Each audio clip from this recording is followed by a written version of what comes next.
Always one of the best Premier League clubs to welcome to Ellen Road. This week Leeds United will face Newcastle on Saturday afternoon.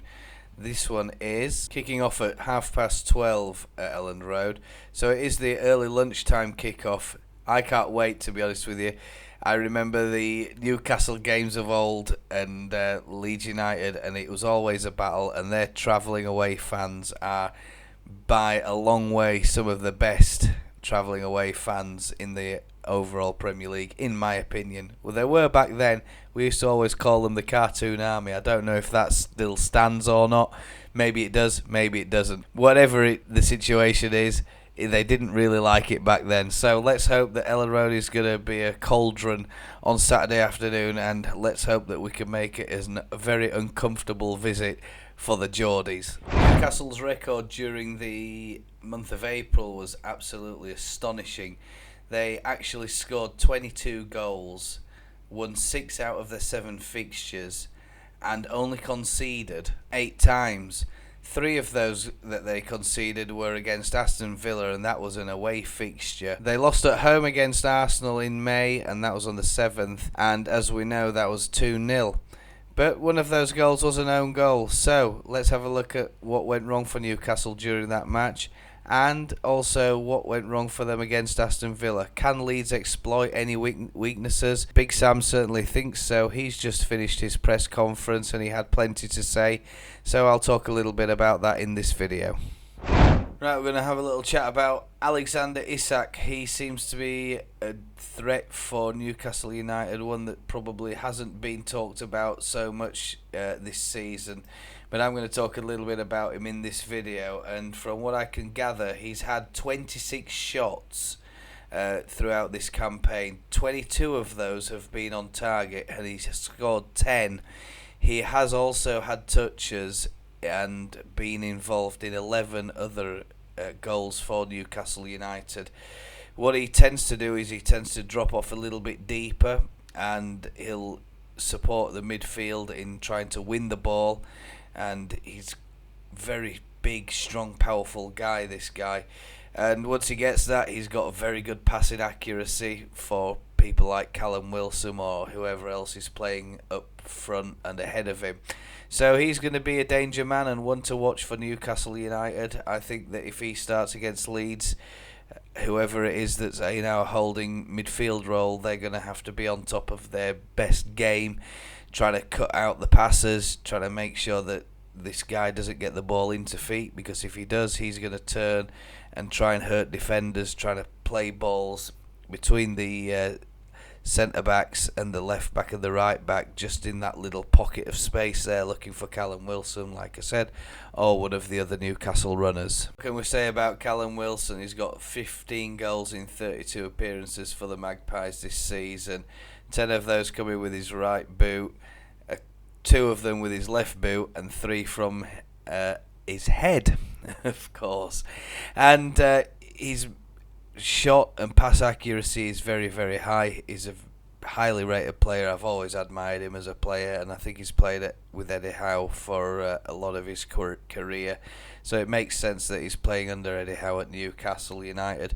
We're going to have to watch him.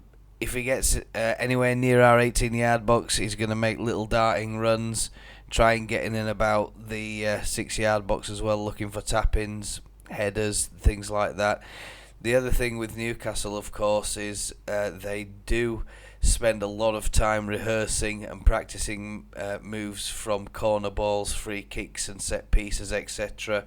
Hence the signing of Kieran Trippier, and that fits in nicely to Eddie Howe's system of football that he's got operating up at Newcastle United. It's little wonder that they're so high up in the league with such a good manager behind them, and they've not spent that much money, even though they've got bags and bags of money apparently at their disposal. And it's going to be interesting to see what happens for Newcastle United in the summer transfer window. Of course, we'll be watching along if we're still in the Premier League. Chances are, though, as a Leeds fan, we probably won't be, and therefore our interest in Newcastle United will probably wane after this season, should we get relegated. Leeds fans, here is Joe Willock. Joe has made 1,041 passes for Newcastle United this season. 35 of those are regarded as key passes. Percentage accuracy is 84%. He's had a total of 1,623 touches on the ball. Tackles won 35, tackles lost 23, duels won 136, duels lost 164. Aerial duels won 31, and he's lost 15 in total. He's had 68 long balls played, and those are mostly accurate, and he plays generally a short passing style of game. 973 short range passes, 39 shots on target, shots off target at 26. Generally speaking, it's the middle of the goal that he goes for, generally down the centre. There are a scattering of shots on the left and on the right. He's a very, very good player, and he's made 54 crosses for the Magpies this season. So a prolific passer and a prolific player for them. He's very involved, and he came from the England International 21 side, joining in January 2021 from Arsenal. So anyhow, a man who's been about the game for a long time, knows people up and down the country, and it's a bit like Leeds, isn't it? I hope that we see a bit of our under 21 talent on show against Newcastle on Saturday. I certainly think that we're going to need them, especially in the absence of Tyler Adams. And Big Sam has confirmed that Tyler Adams won't be taking part in this game, and it's unlikely he's going to be playing for the rest of the season. We already knew that anyway, despite all of the nonsense and gossip that's been going around online today. In the last game against Arsenal, here's how Newcastle lined up. They had Nick Pope in net, Kieran Trippier, Sinar, Botman and Byrne playing the defence. Joe Linton on the right hand side of a three-man midfield, Bruno Aguilar-Mahrez and Willock on the left hand side. He also poses a danger, a very potent player going forward, and lots of interchange passing between these three and the front three are sure to cause Leeds a lot of problems during this particular match. Murphy, Wilson and Isak played as a front three. There's a lot of other talent in this Newcastle side, too many to mention during this video. I'm intending to try and keep it short. Let's have a little look and have a bit of speculation now about how Leeds will line up for this fixture. As for Leeds, well, there is a little bit of positivity around the place at the moment, a little bit of buzz in the air between some of the fans. However, there is a lot of negativity as well. A lot of fans aren't quite happy about having Sam Allardyce, his style of football and what he stands for, leading our football team, but we don't have much of a choice at the moment. We are a club that's undergoing great change, and that great change has been going on pretty much all season, with the appointment of Sam Allardyce in the last couple of weeks as our fourth manager for this particular season. It is a complete calamity and a bit of a showdown here at Elland Road. And what's going to happen? Well, I think he's going to probably do exactly the same as what we did against Manchester City. We're going to try and fill in the gaps, try and stop the passing, try and break them down, break Newcastle down, try and keep them penned back so they don't come into our final third too deep, and when they do, pack in that 18-yard box and basically try and stop you scoring.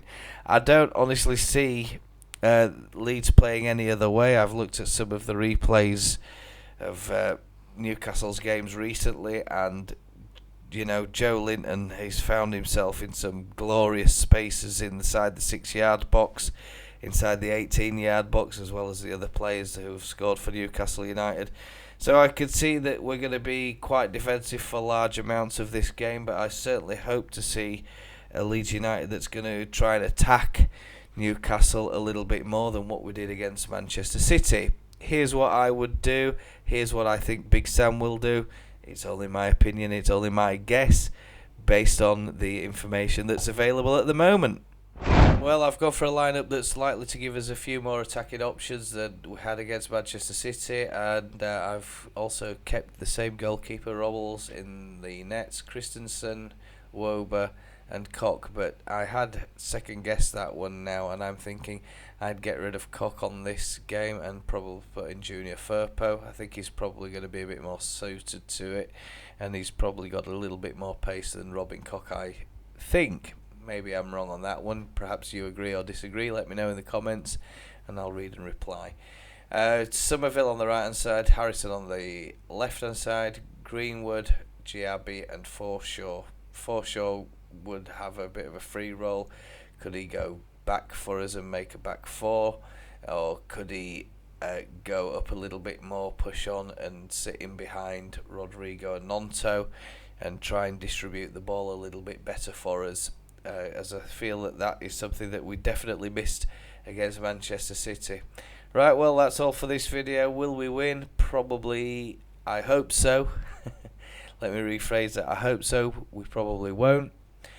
Although it's nice to think that, you know, we can somehow get 3 points at home. That would be an absolute dream come true, and it would make our life a lot easier in trying to survive this relegation battle that's been ongoing now for some weeks. Big Sam said a lot in his press conference. We'll talk a little bit about that during the live watch along on Saturday. And of course, if you enjoyed the content, press the subscribe button and hit the notification bell. Do all the other YouTube stuff. If you want to leave a comment, I'll try and reply to you as soon as possible. And I'll leave a little recommendation up here from YouTube in case you want to find out a little bit more about my channel or watch some other videos. Take care, have a great day, and I'll see you soon.